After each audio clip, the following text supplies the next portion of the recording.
नमस्कार। आज हम बात करने वाले हैं पृष्ठीय क्षेत्रफल और आयतन के बारे में।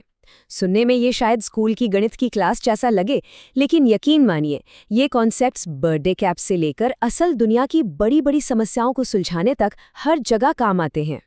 चलिए, इसको समझने के लिए एक मजेदार सवाल से शुरुआत करते हैं। मान लीजिए किसी ने आपको एक बहुत बड़ी चॉकलेट की गेंद दी, तो कौन सा हिस्सा लेना पसंद करेंगे? वो बाहरी हिस्सा जिसे छुआ जा सकता है, या वो अंदर की जगह जिसमें और भी बहुत कुछ भरा जा सकता है? ये छोटा सा सवाल ही असल में पृष्ठीय क्षेत्रफल और आयतन के बीच का सबसे बड़ा फर्क है। तो देखिए, बिल्कुल आसान भाषा में समझते हैं। पृष्ठीय क्षेत्रफल मतलब किसी भी चीज की बाहरी त्वचा, वो हिस्सा जिसे हम छू सकते हैं। और आयतन यानी वॉल्यूम का मतलब है कि कोई चीज कितनी जगह घेरती है। बस यही दो आइडियाज हैं जिनके इर्द गिर्द आज की सारी बात घूमेगी। तो चलिए अपनी पहली आकृति को देखते हैं, शंकु यानी कि कोन। हम सबने इसे बर्थडे कैप की तरह देखा है, लेकिन ये सिर्फ एक टोपी नहीं है। गणित में इसका बहुत महत्व है। एक शंकु के ना 3 बहुत जरूरी हिस्से होते हैं। सबसे पहला है त्रिज्या यानी रेडियस। शंकु का जो नीचे का हिस्सा होता है वो गोल होता है ना? तो बस उस गोल हिस्से के बिल्कुल बीच से किनारे तक की जो दूरी है उसे ही हम त्रिज्या कहते हैं। दूसरा है ऊंचाई यानी हाइट। ये शंकु की चोटी से लेकर नीचे वाले गोल हिस्से के केंद्र तक की एकदम सीधी दूरी है। बिल्कुल सीधी मतलब 90 डिग्री का एंगल बनाती हुई, और इसीलिए इसे राइट सर्कुलर कोन भी कहते हैं। और तीसरा हिस्सा है तिर्यक ऊंचाई या स्लांट हाइट। अब ये सीधी वाली ऊंचाई नहीं है, ये है तिरछी वाली ऊंचाई, मतलब चोटी से लेकर नीचे के किनारे तक की ढलान वाली दूरी। और यहाँ एक बहुत ही कमाल की बात है, ये तीनों चीजें त्रिज्या, सीधी ऊंचाई और तिरछी ऊंचाई, ये मिलकर एक समकोण त्रिभुज यानी कि एक राइट एंगल ट्रायंगल बनाती हैं। इसका मतलब ये हुआ कि अगर हमें कोई भी दो चीजें पता हों तो हम पाइथागोरस थ्योरम लगाकर तीसरी चीज आराम से निकाल सकते हैं। कोई नया फॉर्मूला रटने की जरूरत ही नहीं। ठीक है, तो अब जब हमें इसके हिस्से पता चल गए हैं तो चलिए देखते हैं कि इसका एरिया कैसे नापते हैं और इसके 2 अलग अलग तरह के एरिया क्यों होते हैं। शंकु के 2 तरह के सरफेस एरिया होते हैं।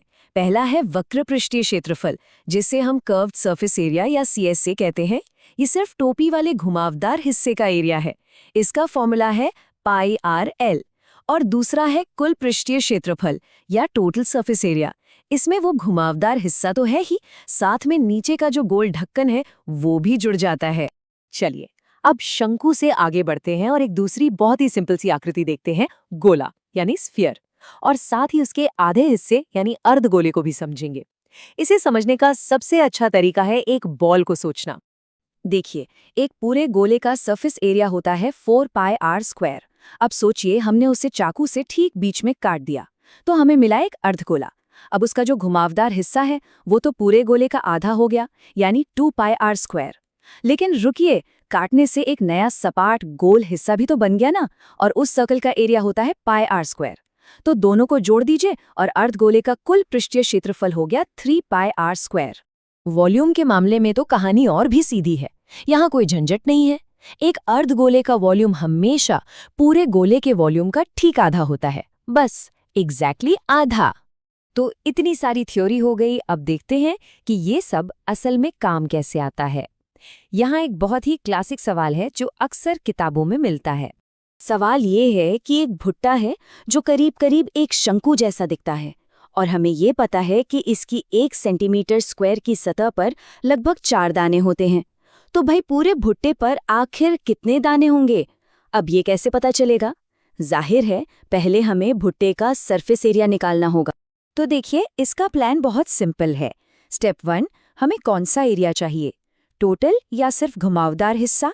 दाने तो सिर्फ कर्व्ड हिस्से पर होते हैं, नीचे तो होते नहीं, तो हमें चाहिए कर्व्ड सरफेस एरिया।